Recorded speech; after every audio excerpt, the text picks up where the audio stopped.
नमस्कार, CSK news में आपका स्वागत है। तो दोस्तों, आज हो गया 3 नवंबर, जो फटाफट ब्रेकिंग न्यूज निकल के आ रही है। जम्मू कश्मीर में बनी नई सुरक्षा एजेंसी एनआईए की तर्ज पर एसआईए का हुआ गठन, घाटी से आतंक का होगा पूरा सफाया।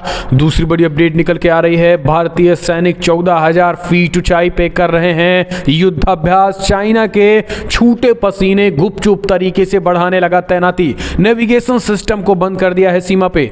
तीसरी बड़ी अपडेट निकल के आ रही है, जम्मू कश्मीर में 5,000 अतिरिक्त अर्धसैनिक बलों की तैनाती, महबूबा मुफ्ती की बड़ी मुसीबत। चौथी बड़ी अपडेट निकल के आ रही है, अफगानिस्तान में कम नहीं हो रहे हैं आतंकी हमले। अफगानिस्तान में फिर से हुआ आत्मघाती हमला, इसके बारे में आपको बताएंगे। 19 लोगों की मौत की खबर निकल के आ रही है। इस बीच अगली अपडेट में आपको बताएंगे, अफगानिस्तान को लेकर एनएसएस 3 सम्मेलन, भाग नहीं लेगा पाकिस्तान, भारत कर रहा है मेजबानी। आखिर इमरान को मिर्ची क्यों लगी है, वो भी हम आपको बताएंगे। इस बीच प्रधानमंत्री मोदी का जो डंका है वो विश्व बिरादरी दुनिया भर में बज रहा है। पीएम नरेंद्र मोदी ने किया है बड़ा ऐलान, आज है आखिरी दिन, मिलेंगे बिल गेट्स से। तो एक एक करके खबरें आपको विस्तार से बताएंगे, लेकिन उससे पहले एक छोटा सा निवेदन, अगर आपने चैनल को अभी तक सब्सक्राइब नहीं किया तो पल पल के अपडेट के लिए चैनल को सब्सक्राइब करना ना भूलें। और अगर आप भी मानते हैं कि प्रधानमंत्री मोदी के नेतृत्व में देश चीन और पाकिस्तान को मुंहतोड़ और करारा जवाब देगा, तो इस वीडियो को लाइक करके अपना समर्थन दर्ज किया। दरअसल पहली बड़ी अपडेट निकल के आ रही है, जम्मू कश्मीर में बनी नई सुरक्षा एजेंसी एसआईए एनआईए की तर्ज पे होगा स्टेट इन्वेस्टिगेशन एजेंसी, घाटी से आतंक का होगा पूरा सफाया। दोस्तों, जम्मू और कश्मीर सरकार ने चरमपंथ और उग्रवाद से संबंधित मामलों के जल्द और प्रभावी जांच के लिए एक नई जांच एजेंसी स्टेट इन्वेस्टिगेशन एजेंसी की स्थापना कर दी गई है। इस जांच एजेंसी को लेकर सरकार ने बताया है कि एसआईए यानी नेशनल इन्वेस्टिगेशन एजेंसी सहित अन्य केंद्रीय एजेंसियों के साथ कोऑर्डिनेटर करने के लिए नोडल एजेंसी होगी। जम्मू कश्मीर पुलिस के सीआईडी विंग के प्रमुख एसआईए के डायरेक्टर भी रहेंगे। एसआईए का गठन उन मामलों की विशेष जांच के लिए किया गया है जिन्हें एनआईए को नहीं भेजा गया है। पुलिस महानिदेशक के पास जांच के लिए किसी भी बिंदु पर मामले को एसआईए को सौंपने का अधिकार होगा। केंद्रीय गृह मंत्री अमित शाह के हालिया जम्मू और कश्मीर दौरे के करीब 10 दिनों के बाद नई एजेंसी की घोषणा की गई है। सभी पुलिस थानों को आतंक संबंधी किसी भी मामले को दर्ज किए जाने और जांच के दौरान आतंकवाद का कोई एंगल मिलने के तुरंत बाद एसआईए को जानकारी देनी होगी। तो दोस्तों, स्टेट इन्वेस्टिगेशन एजेंसी अब आतंक को सफाया करने के लिए पूरी तरीके से गठन किया गया है। अगली अपडेट, तो दोस्तों 14,000 फीट ऊंचाइयों पे भारतीय सेना कर रही युद्धाभ्यास, चीन के हुए दांत खट्टे, नेशनल नेविगेशन सिस्टम बंद कर गुपचुप तरीके से बढ़ाने लगे तैनाती। दरअसल दोस्तों, सेना और भारतीय वायुसेना ने सोमवार को पूर्वी लद्दाख में चीन के साथ लगती सीमा पे हवाई अभ्यास कर रहे हैं, और ये 14,000 फीट की ऊंचाई पर, जी हाँ 14,000 फुट से अधिक की ऊंचाई वाले क्षेत्रों में पहुंच बनाने के लिए किसी भी क्षेत्र जो कि 14,000 फुट ऊंचाई पे हैं, उन क्षेत्रों को अपने अंडर में लेने के लिए इस तरीके से युद्धाभ्यास किया जा रहा है। अगर सीधी बात करें तो कहीं ना कहीं ये जो युद्धाभ्यास चल रहा है ये अक्साई चीन को लेकर हो रहा है। हमने आपको कल भी बताया कि सेना और खास करके रक्षा मंत्रालय ने अब कह दिया है कि बात होगी अब चीन से तो अक्साई चीन पे होगी। आप किसी भी तरीके से बात होगी तो अक्साई चीन को लेकर। यही कारण है कि सैनिक युद्धाभ्यास कर रहे हैं। ऐसे में चाइना तिल मिलाया और बौखलाया है। चाइना जो है भारतीय सेनाओं पे पैनी नजर बनाए हुए है और नेविगेशन सिस्टम बंद कर गुपचुप तरीके से चाइना अपने सैनिकों की तैनाती एलएसी से सटे इलाके में बढ़ा रहा है। रिपोर्ट्स बता रही हैं कि जहां पे 24 सितंबर से 15 अक्टूबर के बीच एक रिपोर्ट कराई गई, जहां उससे पहले सैनिकों की कम आवाजाही थी और खास करके सैनिकों की कम चीनी संख्या थी पीपल्स लिबरेशन आर्मी की। लेकिन 14 अक्टूबर के बाद उन पीपल्स लिबरेशन आर्मी की संख्या का एक बढ़ा दिया गया है। हम चलते हैं अगले अपडेट, अफगानिस्तान कंगाल। अफगानिस्तान पूरी तरीके से तालिबान के अंडर में, लगातार हो रहे आत्मघाती हमले, फिर चली गोलियां, 19 लोगों की मौत हॉस्पिटल के सामने। अफगानिस्तान की राजधानी काबुल के एक जबरदस्त धमाका हुआ है जिनमें 19 लोगों की मौत हो गई है और करीब 50 लोग घायल हो गए हैं। बताया जा रहा है कि यह धमाका एक आत्मघाती हमला था जो सरदार मोहम्मद दाऊद खान हॉस्पिटल के सामने हुआ है। मौके पर मौजूद सूत्रों का कहना है कि घटना वाली जगह से गोलियों की आवाज भी सुनी गई है। चश्दीद ने बताया है कि पहले एक जबरदस्त धमाका हुआ है जिसके बाद गोलियों की आवाज सुनाई दी गई। इसके अलावा विस्फोट की वजह भी पता नहीं चल पाया है। राजधानी में धमाके को लेकर तालिबान के प्रवक्ता बिलाल करीमी ने एसोसिएट्स प्रेस एपी को बताया है कि काबुल में सरदार मोहम्मद के बाद हुआ धमाका ये कहीं ना कहीं आईएसआई खुरासन की साजिश है। तो दोस्तों, तालिबानियों को लगातार जख्म मिल रहा है। अगली अपडेट लेते हैं, प्रधानमंत्री मोदी ग्लासगो में जलवायु परिवर्तन पर बोले। पीएम मोदी, सभी देशों के लिए ये एक बड़ा खतरा है जलवायु परिवर्तन को। प्रधानमंत्री मोदी को ब्रिटेन दौरे का आज दूसरा दिन था कल। आज तीसरा, पीएम मोदी अंतर्राष्ट्रीय जलवायु शिखर सम्मेलन COP26 में हिस्सा लेने पहुंचे। पीएम मोदी ने बैठक में भारत के जलवायु एजेंडे पर औपचारिक स्थिति पेश की है। उन्होंने कहा है कि infrastructure for resilient island states का लॉन्च एक नई आशा जगाता है, नया विश्वास देता है। यह सबसे वल्नरेबल देशों के लिए कुछ कहने का संतोष देता है। पीएम मोदी ने कहा है कि पिछले कुछ दशकों ने सिद्ध किया है कि जलवायु परिवर्तन के प्रकोप से कोई भी अछूता नहीं है। विकसित देश हो या फिर प्राकृतिक संसाधनों से धनी देश के सभी ये लेख सभी बड़ा खतरा है, जिसमें भी जलवायु परिवर्तन ये सबसे अधिक खतरा स्मॉल आइलैंड डेवलपिंग स्टेटस को है। भारत की स्पेस एजेंसी इसरो सिट्स के लिए एक स्पेशल डेटा विंडो का निर्माण करेगी। हम चलते हैं अगले अपडेट। 200 आतंक पर अंकुश, जम्मू कश्मीर में NIA की तर्ज पर SIA का गठन, आतंकवाद की कमर तोड़ने का ये हमने आपको बताया। इस बीच अगले अपडेट, मेक इन इंडिया। जी हां, दरअसल रक्षा मंत्रालय ने किया बड़ा ऐलान। ड्रैगन को जवाब देने के लिए 12 हेलीकॉप्टर समेत 8,000 करोड़ की रक्षा खरीद को मिली मंजूरी। दोस्तों, रक्षा मंत्री राजनाथ सिंह की अध्यक्षता में रक्षा खरीद परिषद DCA ने मंगलवार को मेक इन इंडिया के तहत लगभग 8,000 करोड़ रुपए के हथियारों और सैन्य उपकरणों की खरीद की मंजूरी प्रदान कर दी है। इनमें हिंदुस्तान एरोनॉटिकल्स लिमिटेड यानी HAL से 12 लाइट यूटिलिटी हेलीकॉप्टर की खरीद शामिल है। रक्षा मंत्रालय ने बयान में बताया है कि 12 हेलीकॉप्टरों के अलावा DAC ने भारत इलेक्ट्रॉनिक्स लिमिटेड से लाइनेक्स U2 लेवल के गन फायर कंट्रोल सिस्टम की खरीद को स्वीकृति दे दी है। दरअसल इसमें नौसैनिक युद्धपोतों की ट्रैफिक और युद्धक क्षमताओं में बढ़ोतरी होगी। DCA ने HAL द्वारा हॉडिबर विमानों की मिड लाइफ अपग्रेडेशन को भी मंजूरी दे दी गई है।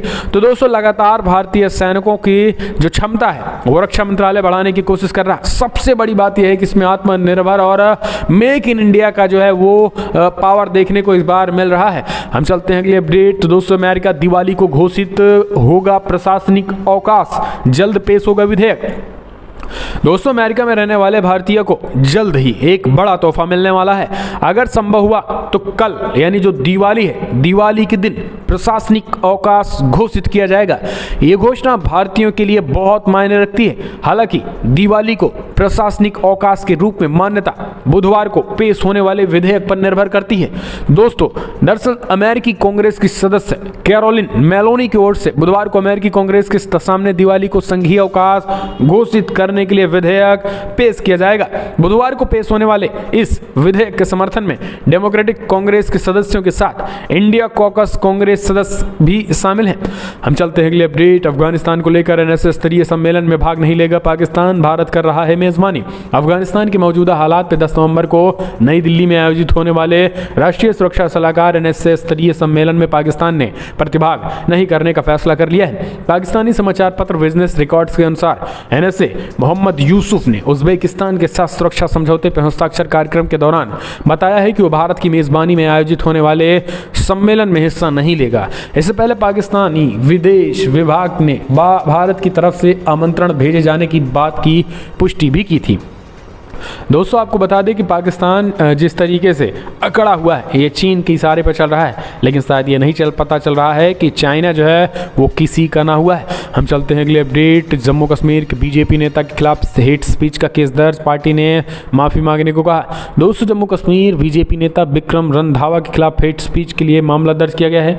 मुस्लिमों के खिलाफ उनकी अस्वीकार टिप्पणी की पार्टी की ओर से आलोचना की गई है। हालांकि आपको बता दें T20 को लेकर उन्होंने बड़ा स्टेटमेंट दिया था। उन्होंने कहा था कि जम्मू कश्मीर, जी हाँ, उन्होंने BJP के नेता हैं, उन्होंने कहा कि जम्मू कश्मीर में जो T20 और आता इस चीज़ का समर्थन करता है, इनको देश विरोधी घोषित करना चाहिए, तत्काल गोली मार देनी चाहिए।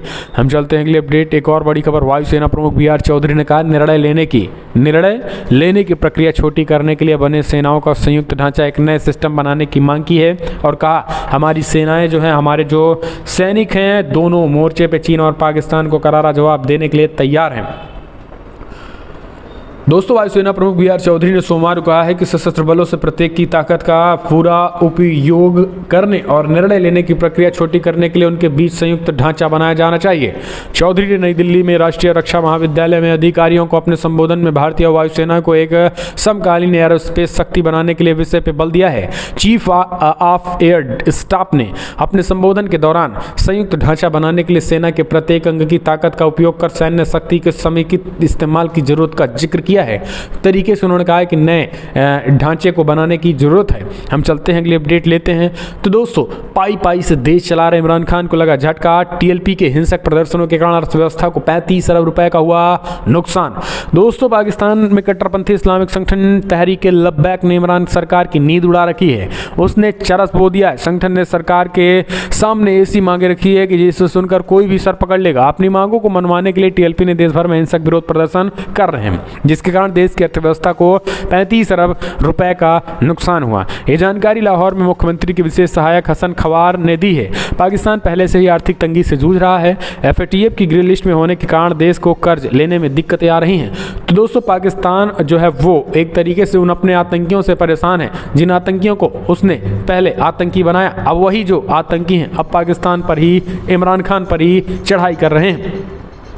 हम चलते हैं अगली अपडेट। एक और बड़ी खबर निकल के आ रही है। तो दोस्तों, इंडोनेशिया में इस्लामिक संगठन ने क्रिप्टो करेंसी के खिलाफ घोषित किया फतवा, शरिया कानून को उल्लंघन बता डाला। दोस्तों, इंडोनेशिया में पूर्वी जावा में इस्लामिक संगठन नदहलतुल्ला उलमा ने देश में क्रिप्टो करेंसी के इस्तेमाल के खिलाफ एक फतवा जारी कर दिया है। इनमें क्रिप्टो करेंसी के इस्तेमाल को इस्लामिक कानून के तहत प्रतिबंधित घोषित कर दिया है। धार्मिक निकाय की एक लंबी चर्चा के बाद इस निर्णय पर पहुंचा गया है कि कहीं न कहीं। हम चलते हैं अगली अपडेट। जापान के संसदीय चुनाव में पीएम फूमियो किशिदा के गठबंधन को मिला बहुमत। सहयोगी कोमितो ने हासिल की 32 सीटें।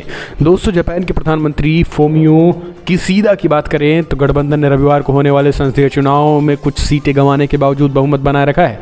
नतीजों के मुताबिक किशिदा की लिबरल डेमोक्रेटिक पार्टी और उनके गठबंधन सहयोगी कोमितो के साथ मिलकर 293 सीटें जीती हैं। आधिकारिक परिणामों के अनुसार एलडीपी के गठबंधन सहयोगी को 32 सीटें हासिल हुई है। ऐसे में प्रधानमंत्री पीएम फूमियो किशिदा को पूरी तरीके से बने रहेंगे, ये तय हो चुका है, यानी पीएम बने रहेंगे। हम चलते हैं अगले अपडेट। पनडुब्बी की जानकारी लीक करने के मामले में 2 नेवी कमांडर सहित 6 के खिलाफ सीबीआई ने दाखिल की चार्जशीट। दोस्तों, केंद्रीय जांच ब्यूरो सीबीआई ने देश की अनाधिकृत व्यक्तियों को देने के मामले में नौसेना के 2 कमांडर और 2 रिटायर्ड नौसेना अधिकारी सहित 6 लोगों के खिलाफ चार्जशीट दाखिल की गई है। सूत्रों ने यह जानकारी दे दी है।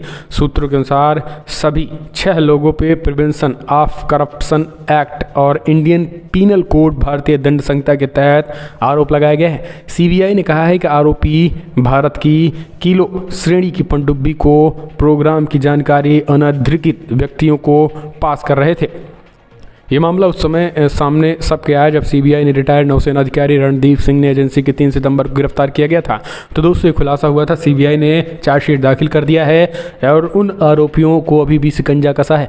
हम चलते हैं अगले अपडेट। खुद पर दाग मिटाने के दूसरों को बदनाम कर रहा है चाइना। इन 3 देशों पर लगाया कोरोना वायरस फैलाने का आरोप। दोस्तों, चीन में कोरोना वायरस के कारण एक बार फिर से हालात नियंत्रण से बाहर होते जा रहे हैं। सरकार मामलों में कमी लाने के लिए सख्त प्रतिबंध लगा रही है। इसी कड़ी में लोगों से कहा गया है कि वो जरूरत का सामान घर में इकट्ठा करके रख लें। सरकार पूरी जारी जीरो टॉलरेंस की नीति अपना रही है, लेकिन इस बीच यहाँ का सरकारी मीडिया एक बार फिर झूठ फैलाने की कोशिश में जुट गया है। जिस चीन पर दुनिया भर में कोरोना वायरस फैलाने का आरोप लगता है, वो वहीं इस महामारी के लिए दूसरे देशों को जिम्मेदार ठहरा रहा है। चीन के सरकारी मीडिया ने कोरोना संक्रमण के लिए ब्राज़ील के बीफ, सऊदी अरब के झींगे और अमेरिका के मेन लॉबस्टर को जिम्मेदार ठहराया है। हम चलते हैं अगले अपडेट। ऐसे बन रही लड़कियां भारतीय दुनिया में लीडर। इस मामले में अमेरिका, ब्रिटेन, फ्रांस को भी पूरी तरीके से पछाड़ डाला है। दोस्तों, भारत अगर बात करें तो तेज़ी के साथ दुनिया भर में वर्ल्ड लीडर, यानी दुनिया भर में भारतीय जो है वो प्रधानमंत्री नरेंद्र मोदी कहीं न कहीं तरीके से के नेतृत्व में जो है दुनिया भर में छाए हुए हैं। भारतीय लड़कियों की काबिलियत का डंका पूरी दुनिया में बोल रहा है। बीते कुछ समय से भारतीय लड़कियां दुनिया भर में हर क्षेत्र में कीर्तिमान गढ़ रही हैं। अमेरिका, ब्रिटेन, जर्मनी और फ्रांस देशों के मुकाबले भारत में साइंस, टेक्नोलॉजी, इंजीनियरिंग और मैथमेटिक्स, स्टेम में लड़कियां शानदार प्रदर्शन कर रही हैं। सरकार द्वारा दी गई जानकारी के अनुसार स्टेम में बीते 3 साल में पुरुषों के मुकाबले महिलाओं की तादाद में बढ़ोतरी हुई है। प्राप्त आंकड़ों के अनुसार बीते 3 सालों में पुरुषों की संख्या 12 लाख करीब 13 लाख से कम होकर 12 लाख हो गई है, जबकि उसी अवधि में महिलाओं की संख्या 10 लाख से बढ़कर लगभग 10.5 लाख हो गई है। हम चलते हैं अगले अपडेट। काबुल में सैन्य हॉस्पिटल के पास भीषण धमाका, 19 की मौत 50 घायल। तो ये हमने आपको बताया दोस्तों कैसे हालात अफगान में ख़राब हैं। अगली अपडेट ले लेते हैं। तो दोस्तों अफगानिस्तान पर तालिबान के कब्जे के बाद पाकिस्तान में बढ़ा आतंकवाद, सांप्रदायिक हिंसा भी बढ़ी। अफगानिस्तान पर तालिबान के कब्जे के बाद उसकी सीमा से लगे पड़ोसी देश पाकिस्तान में जटिलताएं पैदा हो रही हैं। एक मीडिया रिपोर्ट से निकल के आई है जिसमें पाकिस्तान में आतंकी हमले बढ़ गए हैं। कब से? जब से तालिबान ने कब्जा कर लिया है। दोस्तों आपको बता दें कि अफगानिस्तान पे तालिबान के कब्जे के बाद उसकी सीमा से लगे पड़ोसी देश पाकिस्तान में जटिलताएं पैदा हो रही हैं और एक पड़ोसी रिपोर्ट्स के अनुसार अफगानिस्तान में तालिबान के कब्जे के बाद पाकिस्तान में आतंकवाद और सांप्रदायिक हिंसा सहित जटिलताएं व्यापक रूप से बढ़ रही हैं। पाकिस्तान की सरकार के इन चुनौतियों को लेकर पहले संकेत दिया गया था, लेकिन उनकी आवाज़ तालिबान के साथ अपने रणनीति जीत के रूप में मानी जाती है, जिसे उसने काबुल में लंबे समय तक सत्ता में रहने के लिए आश्रय दिया है। हम चलते हैं update. Faizabad junction railway station हुआ अयोध्या कैंट। यूपी विधानसभा चुनाव से पहले योगी सरकार का बड़ा कदम। दोस्तों यूपी के फैजाबाद जंक्शन रेलवे स्टेशन का नाम बदलकर फैजाबाद जंक्शन का नाम अब अयोध्या कैंट कर दिया गया है। इसे लेकर अधिसूचना जारी कर दी गई। नाम बदलने को लेकर योगी सरकार की तरफ से फैसला पहले ही ले लिया गया था। अक्टूबर महीने में सीएम योगी आदित्यनाथ की तरफ से ट्वीट कर फैजाबाद का नाम बदलने की जानकारी दी गई थी।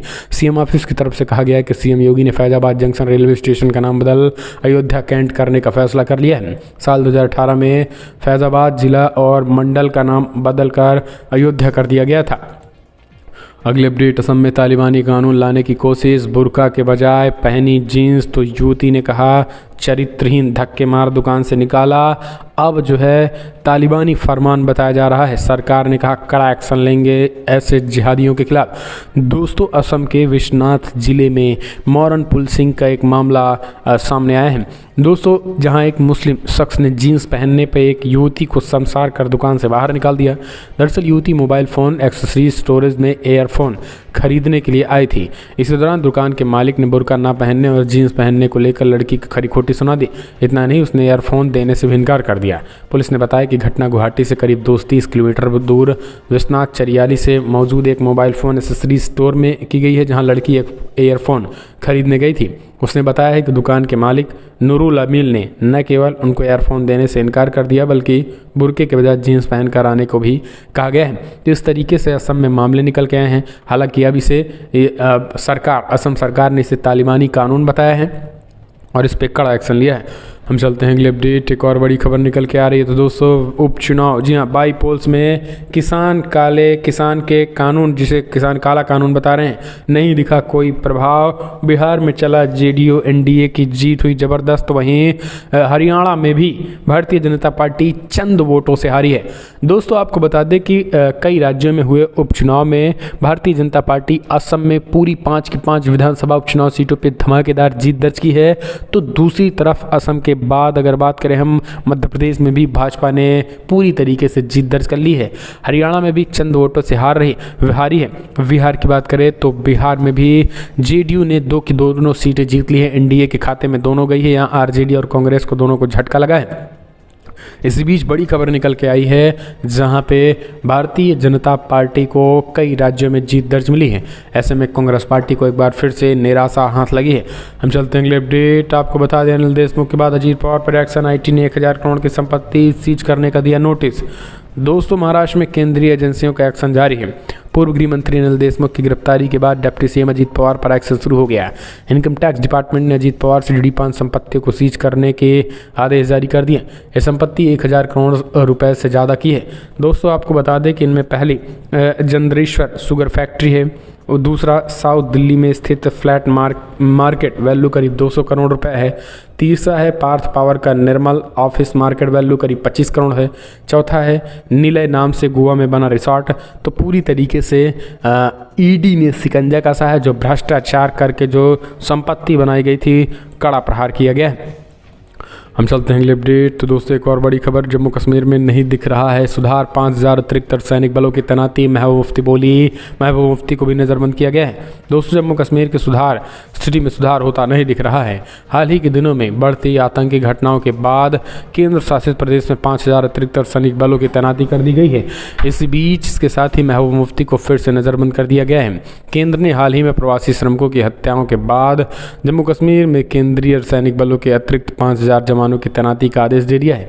केंद्रीय गृह मंत्रालय के सूत्रों ने कहा है कि घाटी में मौजूदा स्थिति को देखते हुए अतिरिक्त 50 कंपनियों को तैनात करने का निर्णय लिया है। टेलीग्राफ के अनुसार मंत्रालय के एक अधिकारी ने बताया है कि कश्मीर में हाल ही के दिनों में हुई हत्याओं के मद्देनजर सुरक्षा की स्थिति बहुत चुनौतीपूर्ण है।